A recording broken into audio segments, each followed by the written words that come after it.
प्रसिद्ध ये दर्शन संपूर्ण वैदिक धर्मावलंबियों के द्वारा मान्य है।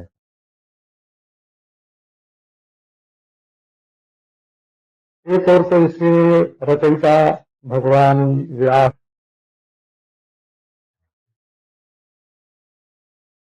और दूसरी ओर इसमें श्रुतियों से तात्पर्य का निर्णय, तीसरी ओर अद्वितीय ब्रह्म तत्व का निरूपण,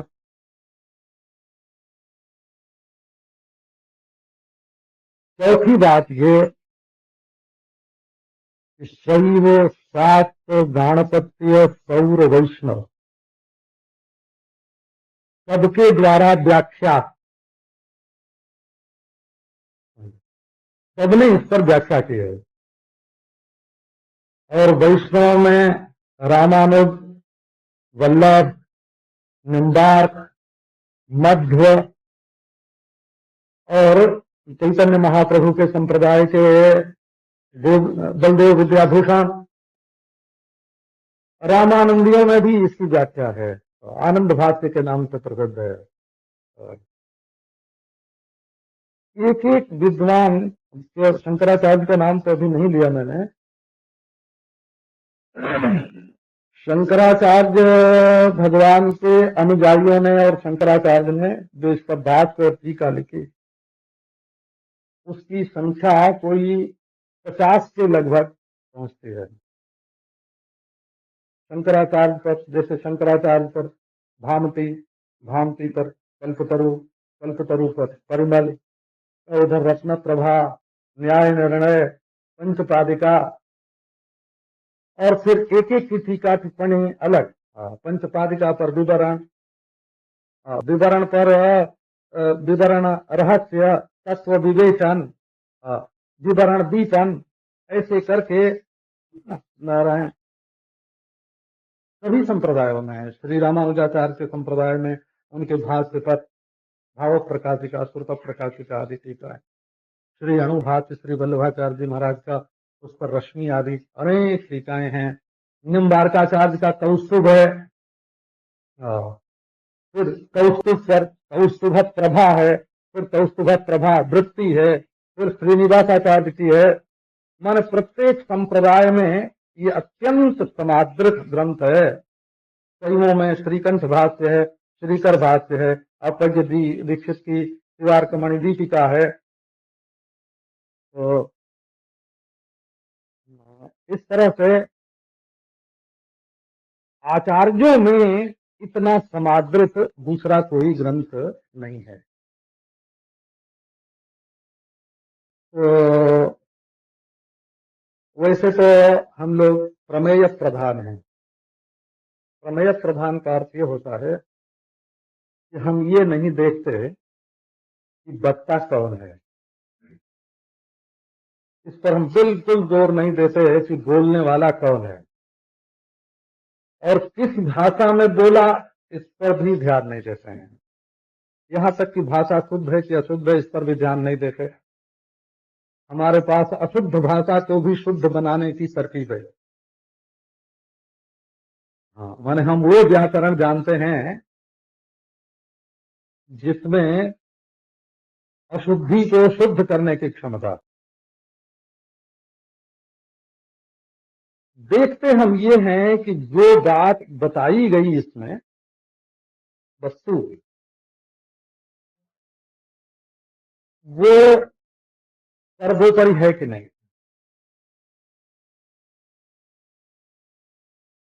तो वस्तु की प्रधानता से निर्णय होता है, वचन या वक्ता की प्रधानता से नहीं है।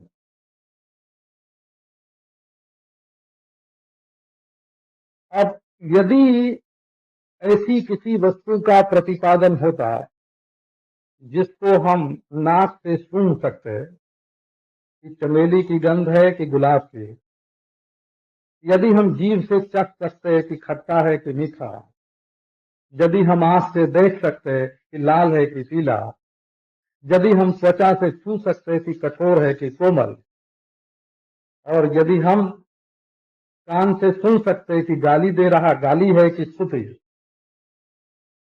तब तो हमारी इन्हीं इंद्रियों के द्वारा तत्व का साक्षात्कार हो जाता, किसी वचन पर विचार करने की आवश्यकता ही नहीं होती।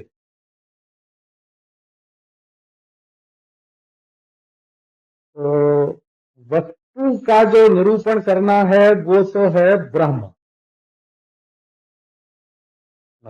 ब्रह्म वस्तु का निरूपण करना है। आप ब्रह्म शब्द का अर्थ जानते हैं,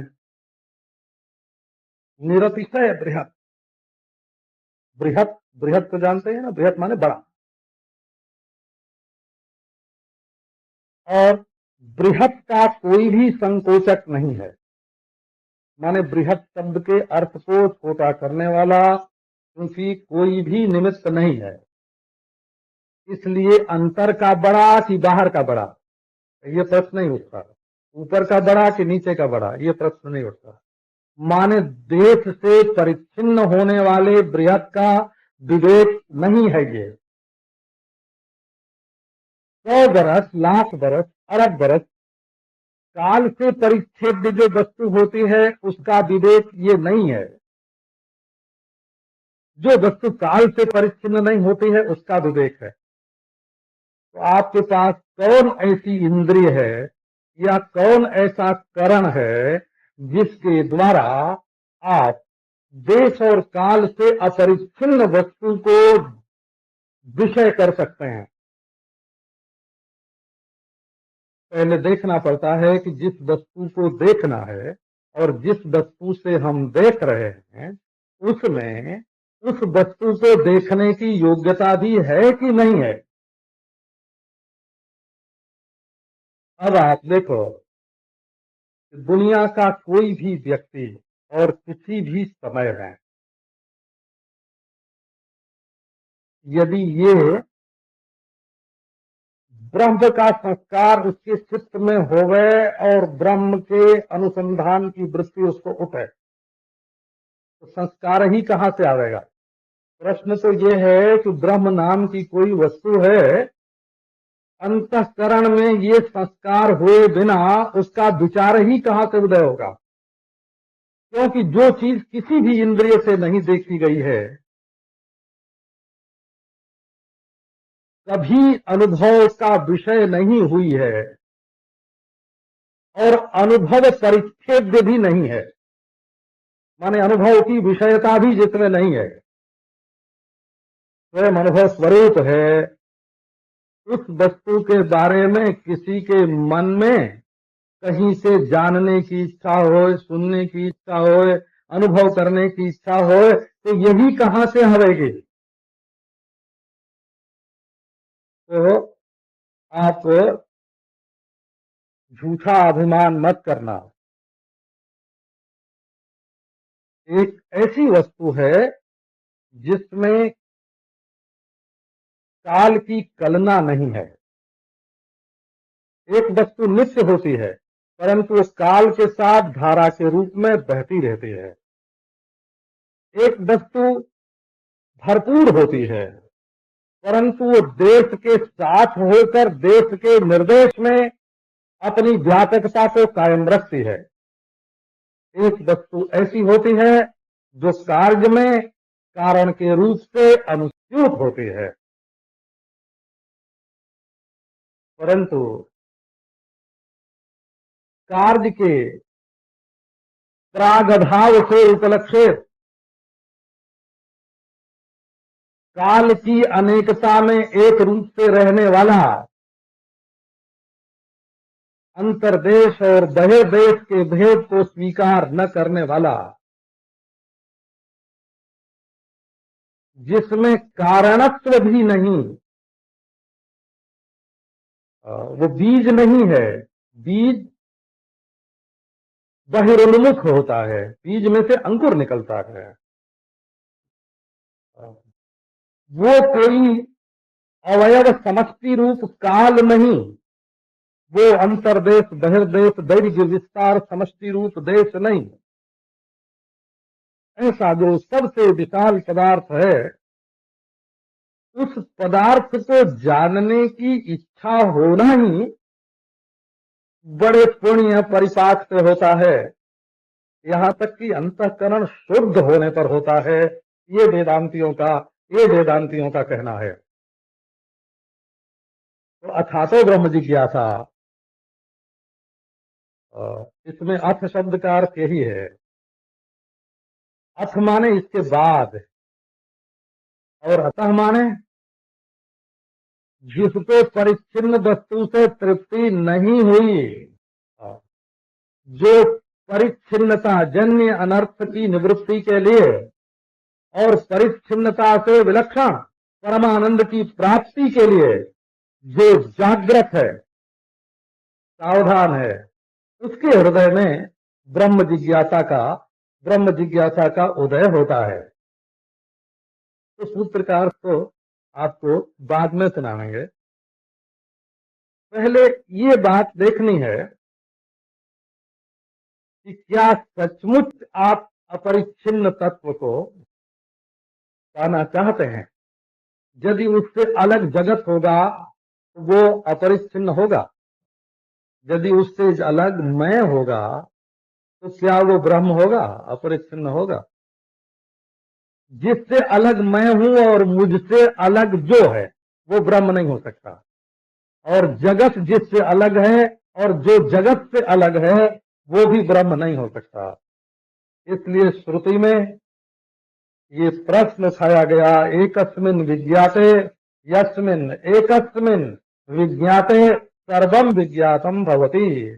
जिस एक का विज्ञान हो जाने पर सर्व का विज्ञान हो जाता है।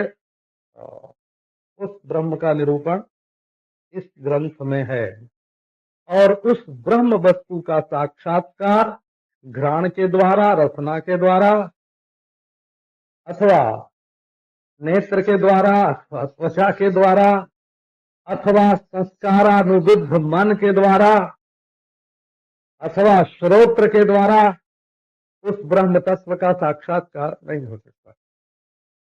इसके लिए ना वेद बिन मनुते तम बृहंताम, जिसने वेद का स्वाध्याय नहीं किया, माने जिसने वेद द्वारा, श्रुति मंत्रों के द्वारा ब्रह्म का विचार नहीं किया, वो उस बृहत, ना वेद बिन मनुते तम बृहंताम, वही बृहत, ब्रह्म शब्द में बृहत है ना, बृहस्वाद ब्रह्मणत्वाद ब्रह्म इत्युच्यते ब्रह्म इत्यभिधीयते। ब्रह्म को ब्रह्म क्यों कहते हैं, बृहत होने के कारण। तो जब पहले देखो कहीं न कहीं तुमने सुना होगा ब्रह्म के बारे में, एक ब्रह्म वस्तु होती है, वो ब्रह्म वस्तु कैसी होती है, का परिच्छेद सामान्य के अत्यंता भाव से उपलक्षित होती है ना। आओ भाई देखो कैसा है, उसके बारे में जानने की कोशिश करें। आप बात सीधी सीधी सुनाएंगे, बहुत मुश्किल करके नहीं सुनाएंगे। तो ये जो अब देखो ब्रह्म, तो ब्रह्म श्रुति का कहना है कि नेह नानास्ति किंचना, नाना नहीं है, नानात्व नहीं है, अनैक्य नहीं है। एक बात, अयम आत्मा ब्रह्म, ये आत्मा ब्रह्म है। देखो क्या जुस्ती हो गई, जो अपने से अन्य रूप में दिखाई पड़ रहा है सो तो नहीं है। मृत्यो समृत्यु गच्छति, जो यह नाने व पश्यति। यदि आत्मा परिच्छिन्न से तादात्म्य करके रहेगा तो परिच्छिन्न की मृत्यु में अपनी मृत्यु मानेगा और जन्म मरण के चक्र से नहीं छूटेगा। मृत्यो समृत्यु गच्छति, जो यह नाने व पश्यति। नेह नानास्ति किंचन, नानात्व का निषेध करती है श्रुति। और अयम आत्मा ब्रह्म, इस आत्मा को ब्रह्म बताती है श्रुति। तो ऐसे ब्रह्म का विचार करने के लिए, जिससे परिच्छिन्नता मूलक सर्वविध अनर्थों की निवृत्ति हो जाए, जीवन में कोई अनर्थ रहे ही नहीं, उसके लिए ये ग्रंथ प्रारंभ हो रहा है। अच्छा देखा, छोटी मोटी बात, ये श्री कृष्ण द्वैपायन का है कि बादरायण का है। आजकल तो लोग थीसिस लिखते हैं ना, तो पहले जो बात नहीं कही गई हो वो जब तक नहीं कहेंगे तब तक वो प्रामाणिक ही नहीं होगी। उसका आदर ही सब होगा जब कोई नई बात ढूंढ के ले आए। तो पीएचडी होने के लिए या डीलिट होने के लिए कोई ना कोई नई बात कहना जरूरी होता है। तो बादरायण व्यास और श्री कृष्ण द्वैपायन व्यास ये एक हैं कि दो हैं, ये खोज की गई हो। तो ब्रह्मसूत्र बादरायण व्यास की रचना है कि श्री कृष्ण द्वैपायन की है? तो हमारे इतिहास पुराण प्राचीन ग्रंथों के अनुसार श्री कृष्ण द्वैपायन और बादरायण ये दोनों व्यास एक ही हैं ना? और ये द्वापरांत में हुए। और इन्होंने ये जो ग्रंथ रचा है ये सूत्र क्यों है? श्री वल्लभाचार्य जी महाराज ने बताया कि जैसे बहुत से फूलों की एक माला गूंथनी होती है तो सूत एक होता है और उसमें फूल अनेक होते हैं, मणि अनेक और सूत एक। तो इसी प्रकार श्रुति के उपनिषद के मंत्र तो अनेक हैं और उन मंत्र रूप पुष्पों को या मैं एक माला के रूप में गूंथ करके समन्वित कर देना, जैसे वो श्रुति मनुष्य के काम आवे, उसके जीवन के लिए उपयोगी हो जाए, इसके लिए ये सूत्र की रचना है। सूचना सूत्र जो किसी वस्तु के अर्थ को सूचित करे उसको सूत्र कहते हैं। तो ये जब किसी वस्तु को हम ढूंढने लगते हैं ना तो कहते हैं भाई सूत्र मिल गया, है ना, इस समाचार का सूत्र मिल गया, इस चोरी का सूत्र मिल गया, ऐसा भी बोलते हैं। तो पैसा कहाँ रखा है इसका भी सूत्र मिल गया। सूत्र माने सूचक। और ये बहुत थोड़े अक्षरों में अल्पाक्षरम असंदिग्धम सारवद विश्वतोमुखम अस्तोभम अनवद्यंच सूत्रम सूत्र वेदो वेदो हो।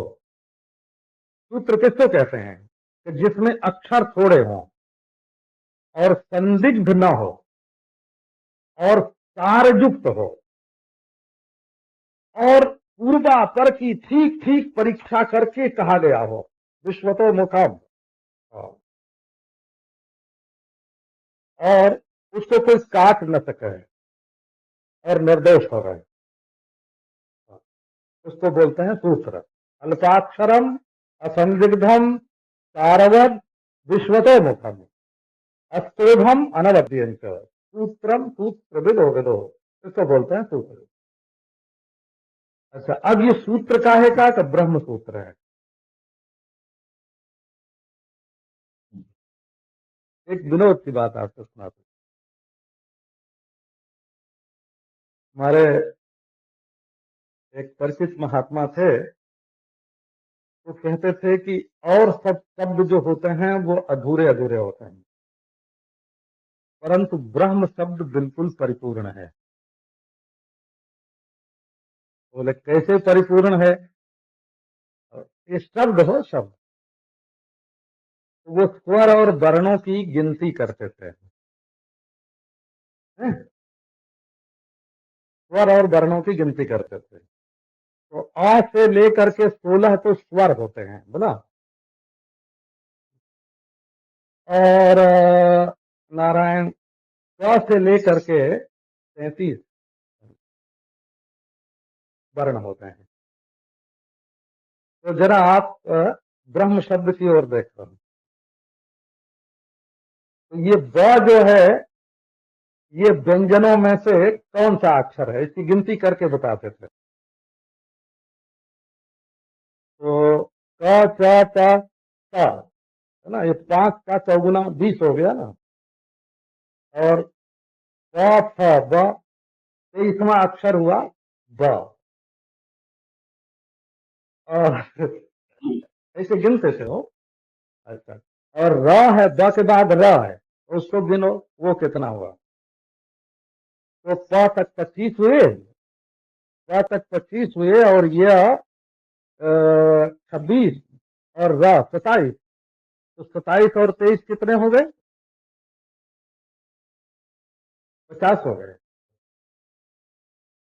अब देखो आगे क्या है, बोले हाँ, तो 8 होता है, य र ल व स क स ह। 25 और 8, ये हो गया 35वां हो गया। कौन सा? हाँ। और 25वां है माँ। इसको जोड़ दो, कितने अक्षर हुए कुल? 108। हाँ, है ना, 108। ऐसे जोड़ के बताते। तो ये आप लोगों को महात्मा लोग बैठे बैठे, है ना, ये महात्माओं का मनोराज्य है बोला, ये महात्माओं का मनोराज्य है। अच्छा, अब आपको एक बात और बताता हूँ, जितने अच्छे अब जैसे सीताराम, तो केवल राम 108 नहीं होगा हो। जब सीताराम को जोड़ोगे तो बिल्कुल इसी नियमानुसार वो 108 हो जाएगा। हाँ, उसमें स, ई, त, आ, है ना, र, आ और म, इतने अक्षर जोड़ने पड़ेंगे, स्वर वर्ण दोनों 108। और राधिका कृष्ण दोनों को जोड़ोगे तब 108 हो जाएगा। राधिका कृष्ण दोनों को जोड़ो तो 108, और सीताराम दोनों को जोड़ो तो 108, और ब्रह्म अकेले 108।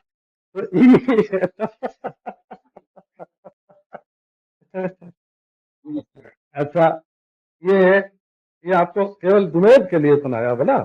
इसमें ये महात्मा लोग जब एकांत में बैठते हैं तो उनका दिमाग ऐसे काम करता है। अच्छा, एक दूसरा नमूना सुन लो। दूसरा नमूना ये है, ये जैसे आपका ब्रह्म शब्द, ब्रह्म, इसमें से ह को अपनी जगह से उठा के ब के बाद और र के पहले रख दो। ब के बाद अगर ह आ जाएगा तो ब और ह, ब हलंत है ना, तो और ह भी हलंत है, और उसके बाद क्या है, र है, र, ब के बाद र है ना, तो ब और ह दोनों आधे आधे जब एक में मिल जाएंगे तो हो जाएगा भ, भ, और र तो रहेगा ही, और म अपनी जगह पर ज्यों का त्यों, तो क्या हो जाएगा? भ्रम हो जाएगा, भ्रम। ये ब्रह्म शब्द जो है वो म के पहले वाले ह को उठा के ब और र के बीच में रखते ही ब्रह्म की जगह ब्रह्म हो जाएगा। तो अब ये ब्रह्म शब्द जो है ना, ब्रह्म, ब्रह्मसूत्र।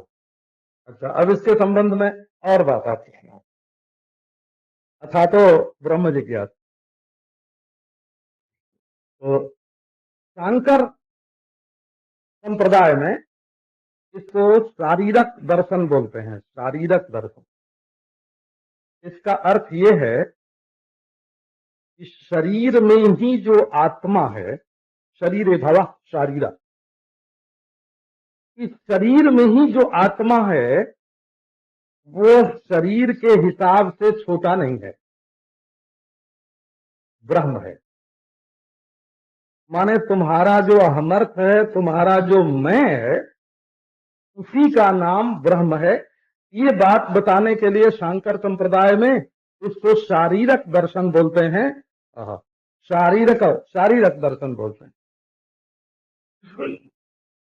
और भिन्न भिन्न संप्रदायों में इसमें श्रुत्यर्थ का विचार है, इसलिए इसको वेदांत दर्शन बोलते हैं। वेद का जो अंतिम भाग है उसका इसमें प्रतिपादन है, इसलिए इसका नाम वेदांत दर्शन है। कोई पूर्ण प्रज्ञ दर्शन बोलते हैं इसको, मध्वाचार्य जी महाराज इसका नाम पूर्ण प्रज्ञ दर्शन बोलते हैं।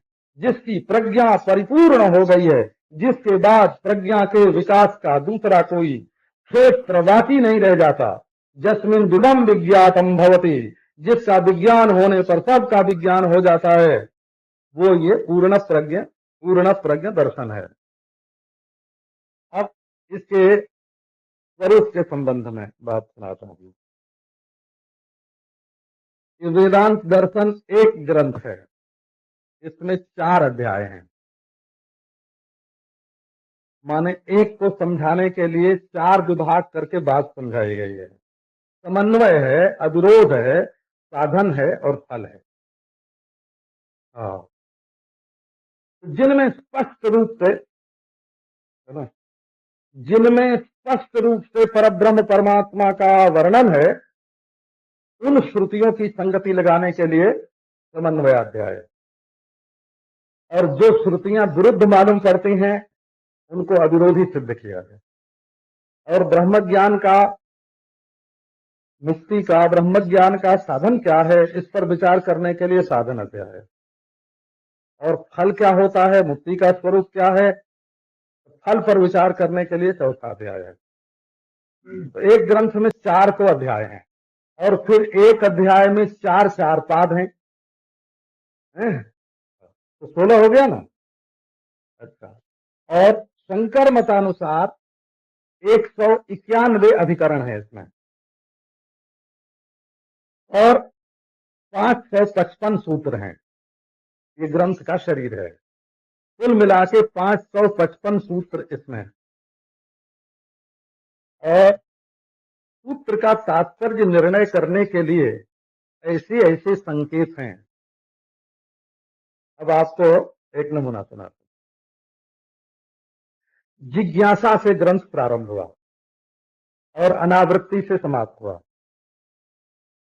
माने पहला सूत्र है अथातो ब्रह्म जिज्ञासा, और आखिरी सूत्र क्या है, अनावृत्ति शब्दात। ये क्या हुआ, बोले देखो ये साधन क्या है कि जिज्ञासा, और इसका फल क्या है का अनावृत्ति।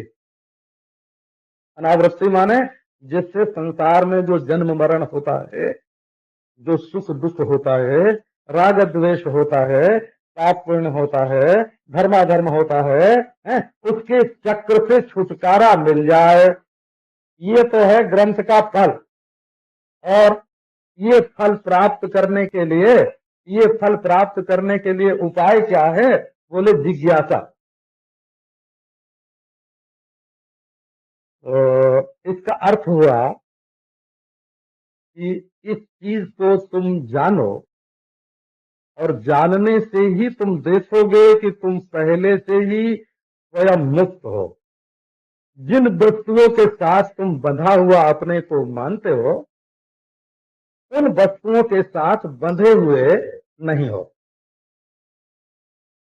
जैसे देखो कि संसार में कोई मरता है, या कोई चीज बिछुड़ती है, या कोई चीज नष्ट हो जाती है,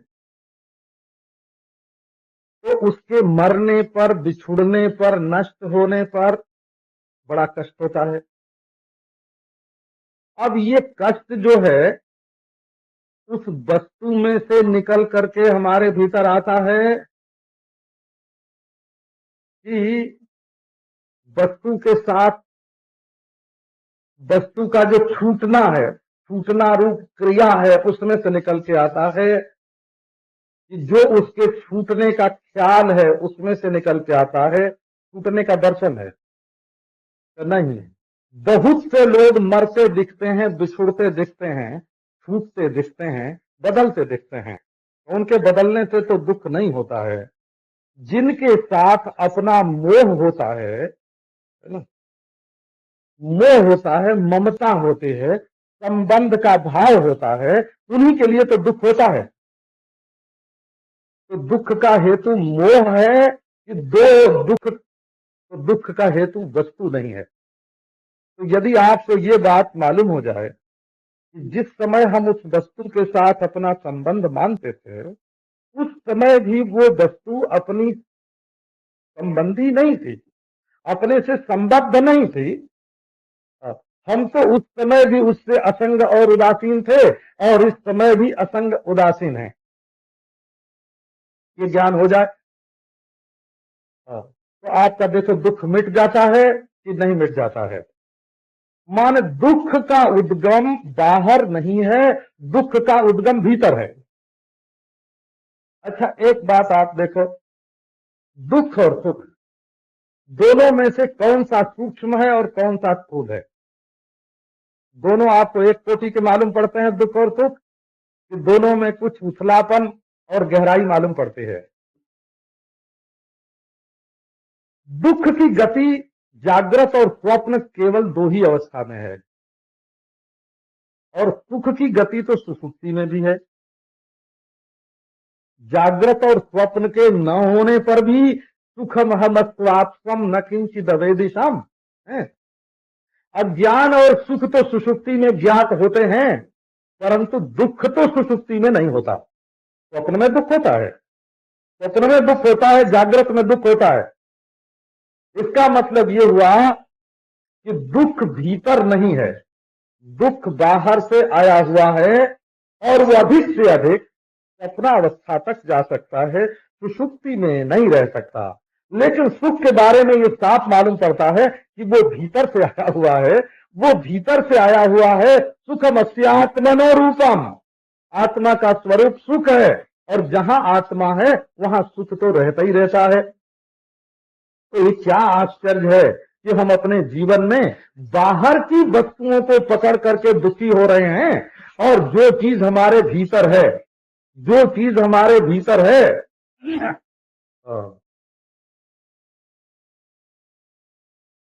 उसको नहीं पहचानते हैं। तो भीतर वाली चीज को पहचानना ये आवश्यक है। अच्छा, अब एक और बात है, ये बताते हैं कि ज्ञान होना चाहिए। वैसे जिज्ञासा शब्द का प्रयोग किया हुआ है, तो हम अभी अभ्यास भाष से आपको सुनाएंगे। आज नहीं, कल से ही, आज तो मंगलाचरण अल्पारंभा स्वयं करा। जो काम थोड़े थोड़े करके किया जाता है वो कल्याणकारी होता है। बहुत जल्दी में करने से तो काम बिगड़ जाता है। अब एक देखो प्रश्न, ये घड़ी को यहां से वहां उठा के रखना हो तो हम रख सकते हैं, लेकिन हम जो चाहें सो इच्छा नहीं करते। आप विचार करके देखो, इच्छा कृति साध्य नहीं है। बोले नहीं, हम अगले मिनट में ये इच्छा करेंगे कि हम यहां से निकल के बाहर जाएंगे। ये तो है ना, ये तो इस समय तुम्हारे मन में इच्छा है सो बोल रहे हो, अगले मिनट में बाहर जाने की इच्छा है, उसको तुम वाणी से अभिव्यक्ति दे रहे हो। इच्छा जो है वो निकलने पर तब मालूम पड़ती है। इच्छा कृति साध्य नहीं है, कर्ता के अधीन नहीं है, जब हो लेती है तब मालूम पड़ती है। तो बोले अब हम ज्ञान की इच्छा करते हैं, ज्ञान जिज्ञासा कर्तव्य, बोले जिज्ञासा कर्तव्य है तो गलत है। तो क्यों गलत है? तो इच्छा तो कर्ता के अधीन नहीं है, हम जो चाहे सो इच्छा कर सकते हैं। तो नहीं, इच्छा चाहे जो हो जाती है। अच्छा, अब एक काम की बात सुना देते हैं इसके मुकाबले। इसी से मन में इच्छा होना न पाप है न पुण्य है। यदि उस इच्छा के अनुसार कर्म करोगे तो वो कर्म अगर विहित होगा तो पुण्य होगा, और निषिद्ध होगा तो पाप होगा। तो क्योंकि तुम कर्म करने न करने में समर्थ हो, इच्छा हुई घड़ी उठा लो, लेकिन बुद्धि ने कहा भाई अभी 5 मिनट बाकी हैं, अभी 5 मिनट रहने दो। तो ये जो इच्छा होती है वो इच्छा कर्म नहीं है, और इच्छा बुद्धि भी नहीं है। इच्छा के औचित्य और अनौचित्य का विचार जिससे होता है वो बुद्धि है। अब किसी के मन में ये प्रश्न हो कि हमारे मन में तो गलत गलत इच्छाएं हुआ करती हैं, उनको कैसे मिटावें?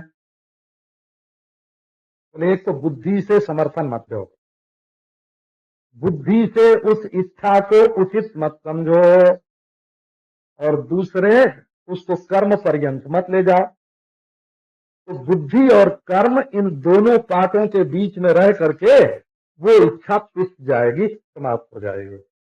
अच्छा, अगर आपका ये दावा हो कि हमारे मन में जो इच्छा आवेगी सो ही करेंगे, तो आपके मन में जो इच्छा आवे सो बोल के बता दो, है ना। अकलमंदी का काम नहीं करोगे, है ना। ये जितने नेता होते हैं, मंत्री होते हैं, बड़े आदमी होते हैं, है ना, इनको ये विवेक होता है वो कि क्या बोलेंगे। ये नहीं कि जो मन में आया तो बोल दिया, ऐसा नहीं करते। वो सोचते हैं कि हम बोलेंगे तो इसका क्या प्रभाव पड़ेगा लोगों के ऊपर, हमारे व्यापार पर क्या प्रभाव पड़ेगा, हमारे भविष्य पर क्या प्रभाव पड़ेगा। बोल के तो बोलते हैं ना, सोच के तो बोलते हैं ना। तो एक तो इच्छा मात्र का बुद्धि से समर्थन मत करो, और दूसरे जो मन में आवे सो ही करो, है ना। मन में आवे कि इस आदमी को पकड़ के गिरा दो तो गिरा दोगे, अकल से विचार करना पड़ेगा ना। इच्छा से कार्यान्वित तब करते हैं जब वो उचित होती है, तो बुद्धि से औचित्य का निर्णय होता है और इंद्रियों से वो कार्यान्वित होती है। तो इच्छा जो है वो तो पूर्व पूर्व वासना के अनुसार, संस्कार के अनुसार उदय होती रहती है, उसको कार्यान्वित करने में विवेक करना पड़ता है। तो कर्तव्यता इच्छा में नहीं होती, इच्छा में नहीं होती, या तो कर्म में होती है और या तो विचार में होती है। तो अथातो धर्म जिज्ञासा, अथातो धर्म जिज्ञासा, अथातो ब्रह्म जिज्ञासा। अब ब्रह्म जिज्ञासा है, ब्रह्म जिज्ञासा का अर्थ यहाँ जिज्ञासा पद से लक्षित विचार है, विचार। जिज्ञासा पद का अर्थ जिज्ञासा नहीं है, ब्रह्म विचार कर्तव्य। हाँ, ब्रह्म विचार करना पड़ेगा। विचार बुद्धि से विचार किया जाता है। अब विचार करना काहे का, बोले ब्रह्म का। तो देखो, एक बीज होता है, आप बीज में और ब्रह्म में विवेक करो। एक बीज होता है तो उसमें पहले से अंकुर का संस्कार, जो उसका फल होने वाला है, पत्ता होने वाला है, अंकुर निकलने वाला है, उसका संस्कार बीज में विद्यमान होता है। तो बीज में कहां से आया, बोले भाई उसके पहले वृक्ष था उसमें से आया, और उसके पहले कहां से आया का बीज में से आया। तो बीज से वृक्ष और वृक्ष से बीज, ये प्रमाण सिद्ध परंपरा जो है, बीजांकुर न्याय इसको बोलते हैं, चलता रहता है। लेकिन ब्रह्म क्या बीजवत है, ये प्रश्न है, बोला। तो ये अनंत कोटि ब्रह्मांड का बीज जिसमें हो गए सो ब्रह्म। तो देखो, बीज में पूर्व का संस्कार है, एक बात। बीज को फूटने के लिए काल चाहिए, और बीज में विकारी होना स्वभाव चाहिए उसका।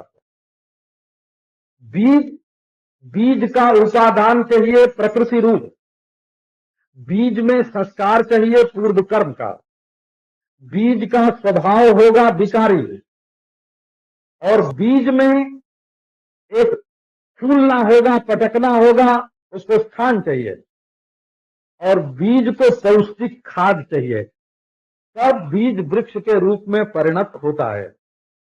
अब समझो कि जो जगत का मूल तत्व है ब्रह्म, यदि वो बीजवत है,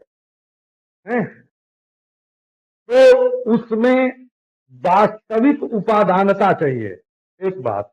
और वास्तविक उपादानता होने पर कार्याकार परिणाम होने से वो फूट जाएगा। अच्छा, उसमें पहले से कर्म का संस्कार चाहिए। एक वस्तु जब अनेक रूप में होती है तो बिना संस्कार के कैसे होगे। अच्छा, और उसको काल चाहिए, स्थान चाहिए, और उसको खाद भी चाहिए, पौष्टिक तत्व चाहिए, तो तब वो बीज जो है वो वृक्ष के रूप में परिणत होगा। तो अनंत कोटि ब्रह्मांड रूप शाखा से युक्त ये जो विश्व वृक्ष है, ये जो विश्व वृक्ष है, वो क्या ब्रह्म बीज से उत्पन्न होता है, ये प्रश्न है। ब्रह्म में बीजत्व है कि नहीं। तो ये धर्माधर्म के देखो बीज और वृक्ष की परंपरा तो लोक सिद्ध प्रमाण सिद्ध है, परंतु धर्माधर्म के निमित्त से शरीर की प्राप्ति और शरीर के निमित्त से धर्माधर्म की उत्पत्ति, ये जो धर्माधर्म से शरीर की और शरीर से धर्माधर्म की उत्पत्ति है, ये जो परंपरा है, जैसे वृक्षांकुर न्याय है, बीजांकुर न्याय है, जैसे बीजांकुर न्याय है और उसकी परंपरा प्रमाण सिद्ध है, वैसे धर्म से देह और देह से धर्माधर्म और धर्माधर्म से देह, ये जो परंपरा है ये लौकिक प्रमाण सिद्ध है। लौकिक प्रमाण सिद्ध है कि नहीं? तो खोज करने वाले तो करने से मानते नहीं हैं, उनके ऊपर तो कोई रुकावट नहीं है। असल में ये धर्माधर्म से देहोत्पत्ति का प्रसंग और देह से धर्माधर्मोत्पत्ति का प्रसंग। हेतु फलादेशा हेतु फलादेशे संसारे न प्रवर्तते। तो ये हेतु फलादेश जो है, हेतु से देह की उत्पत्ति हुई और देह से हेतु की उत्पत्ति हुई, ये किसी भी लौकिक प्रमाण से प्रतिपन्न नहीं है, लौकिक प्रमाण से सिद्ध नहीं है। तब फिर शास्त्र से सिद्ध कार्य कारण भाव और शास्त्र से ही व्यावर्तित कार्य कारण भाव, ये अद्भुत लीला है शास्त्र के। तो ब्रह्म ज्ञान होने पर्यंत जो देह और धर्माधर्म का कार्य कारण भाव है वो वास्तविक, और ब्रह्म ज्ञान होने पर बाधित। इसलिए शास्त्र की यदि पुनर्जन्म नहीं होगा, यदि परलोक नहीं होगा, यदि जीव दुखी सुखी नहीं होगा, यदि शरीर का बीज नहीं होगा, तो वेदांत का उपयोग जन्म मरण की निवृत्ति के लिए क्या होगा, और मुक्ति कहां से होगी? परंतु ये जिज्ञासा शब्द जो है वो महाराज है ना, बिल्कुल क्या बोलते हैं, अणुबम। हाँ, ये अणुबम है। अणुबम क्या है कि ज्ञान से अज्ञान की ही निवृत्ति होती है, उसकी निवृत्ति नहीं होती। किसी भी चीज का ज्ञान उस चीज को नहीं मिटाता है। यदि वो चीज झूठी हो तो उस चीज को जानने से मिटेगी, और चीज सच्ची हो तो जानने से नहीं मिटेगी। ये ब्रह्म ज्ञान कोई ऐसा अनिवार्य ब्रह्मास्त्र है, ब्रह्मास्त्र कि नारायण इस ब्रह्म ज्ञान के होने पर सुखी पना, दुखी पना, रागी पना, द्वेषी पना, पापी पना, पुण्यात्मा पना, सुखी पना, दुखी पना है, लोकवत्व, परलोकवत्व, पुनर्जन्मवत्व, ये सारे के सारे निवृत्त हो जाते हैं। तो जब ये सारे के सारे अज्ञान सिद्ध न होते तो केवल ब्रह्म ज्ञान से निवृत्त क्यों होते?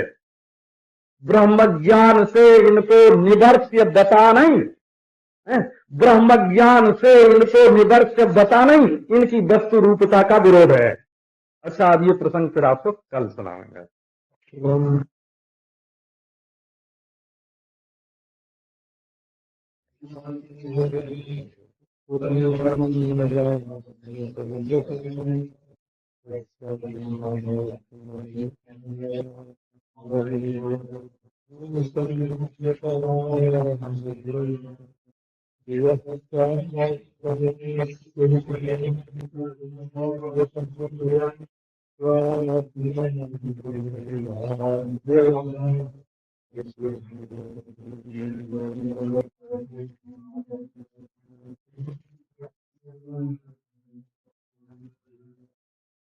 अशुभानि निराचष्टे तनोति शुभ संततिम् स्मृतिमात्रेण यत् पुंसाम् ब्रह्म तन्मंगलम् परम् अति कल्याण रूपत्वात् नित्य कल्याण संश्रयात् मर्तॄणाम् वर